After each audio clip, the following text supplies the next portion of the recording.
I am continuing a sermon series called The Long View. And I mentioned when we started this series a couple of weeks ago that I really have become convicted in the last few years of my life that one of the keys to living successfully or living a fulfilled and satisfied life is taking the long view in life. And if you don't do that, you're going to be constantly frustrated. I will say to you that these 4 sermons, beginning with the one 2 weeks ago, we talked about turning the page, putting the past behind, moving forward into the future. These sermons are all integrated pretty well. Sometimes we do a sermon series, and each one kind of stands on their own. And these do as well, hopefully. But these are knitted together more specifically. And so, if you want to, these are all on the website, either as an audio podcast or as a video podcast. And we encourage you to find those if you desire. This morning, I'm going to go back to a text that Alice McKenzie preached on 2 or 3 months ago. It's an important, powerful, and somewhat enigmatic text, the 8th chapter of Mark, where Jesus talks about if you're to find your life, you must lose it. And so I'll take you back to the 31st verse there, the 8th chapter of Mark. Then he began to teach them that the Son of Man must undergo great suffering and be rejected by the elders, the chief priests, and the scribes, and be killed, and after 3 days rise again. He said all of this quite openly. But Peter took him aside and began to rebuke him. Turning and looking at his disciples, Jesus rebuked Peter and said, "Get behind me, Satan, for you are setting your mind not on divine things, but on human things." Then he called the crowd with his disciples and said to them, "If any want to become my followers, let them deny themselves and take up their cross and follow me." Here's this interesting verse. "For those who want to save their life will lose it, and those who lose their life for my sake and for the sake of the gospel will save it. For what will it profit them to gain the whole world and forfeit their life?" This is the word of the Lord. Thanks be to God.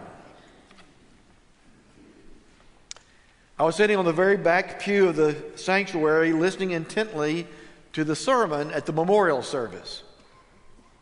After a few minutes, I realized that I was trying to figure out who it was that was being eulogized.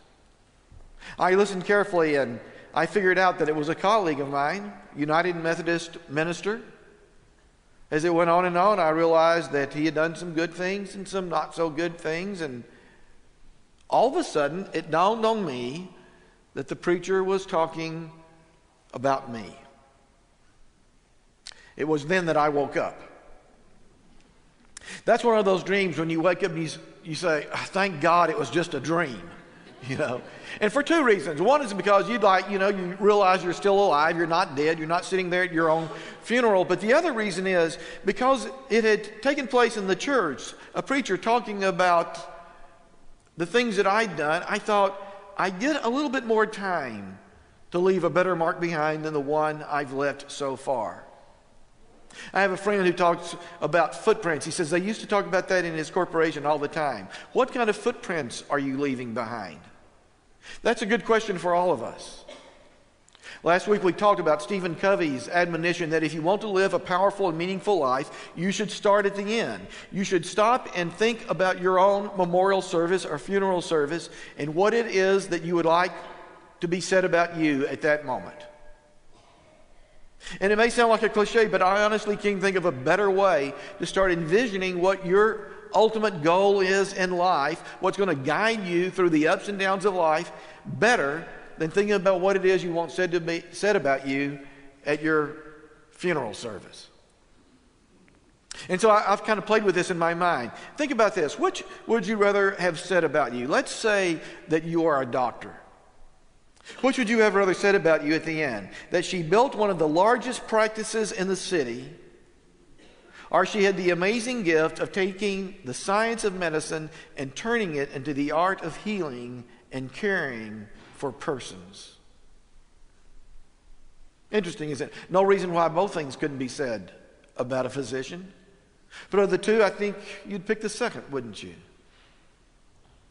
Or what if you're an educator? Which would you rather have said about you? He was brilliant and disciplined. He got his master's degree, then he got his doctorate. He climbed the ranks and became the superintendent of one of the largest school districts in the state.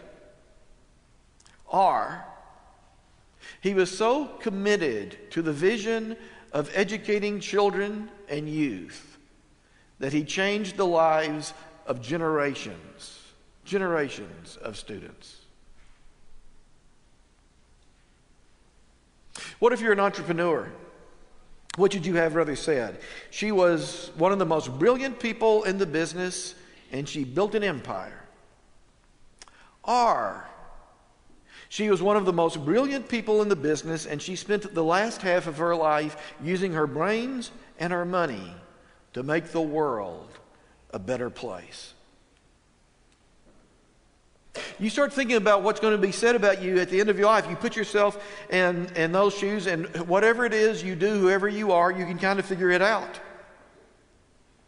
If you want it to be about you at the end, it has to be about others. And no matter who you are, what you do. Several years ago, I created this phrase. I was conducting the funeral service for an old friend of mine, an absolutely wonderful human being. I knew there would not be very many people at that service because he had grown older. But I knew the lives that had been quietly, silently impacted through the years. So when I stood up for his service, I said, you know, there are two kinds of people in the world.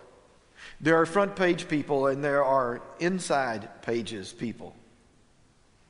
And I explained. I said most of us are inside pages people. When we die, our obituary is going to be on the inside pages of the Dallas Morning News or whatever.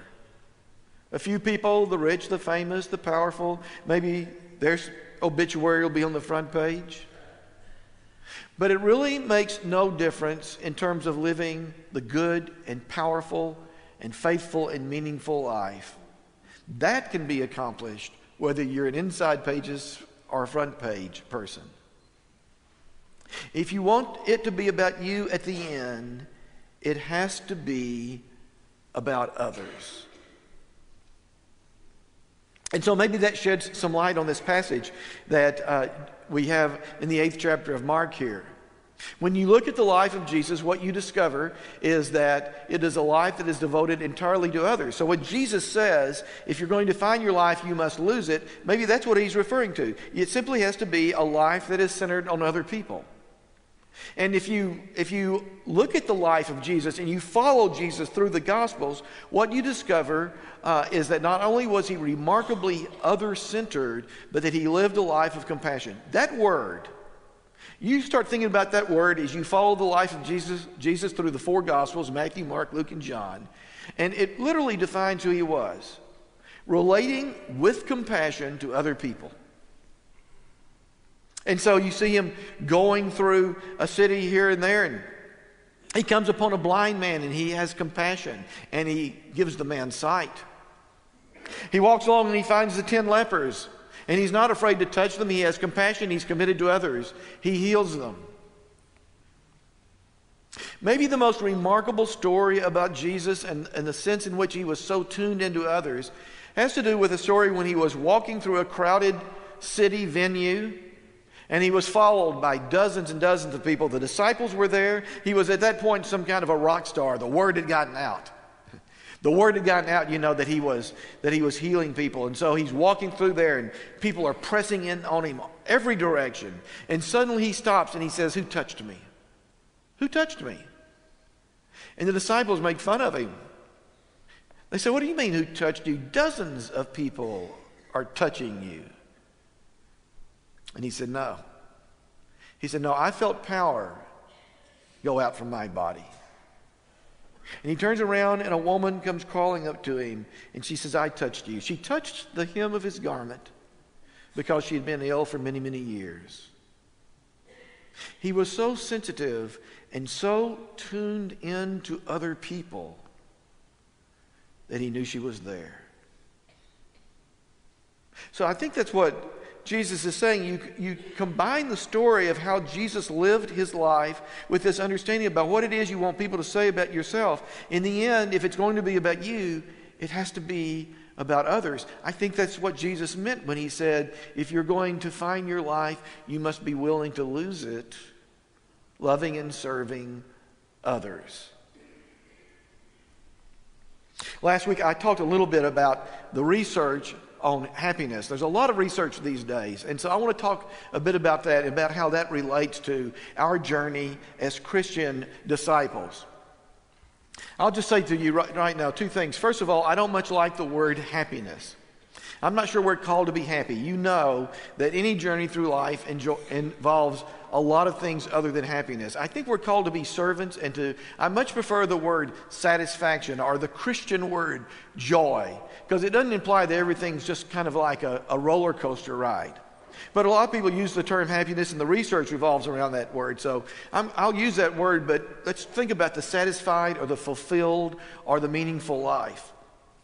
Secondly, let me say I have not reviewed all of this research. A couple of bodies of research. I think it's going to be pretty consistent, but you may have other research that's somewhat different. But here's what we know, what I've discovered in the research that I've done about happiness, and all of it based on surveys scientifically developed. 48% of your happiness is based on your genetics.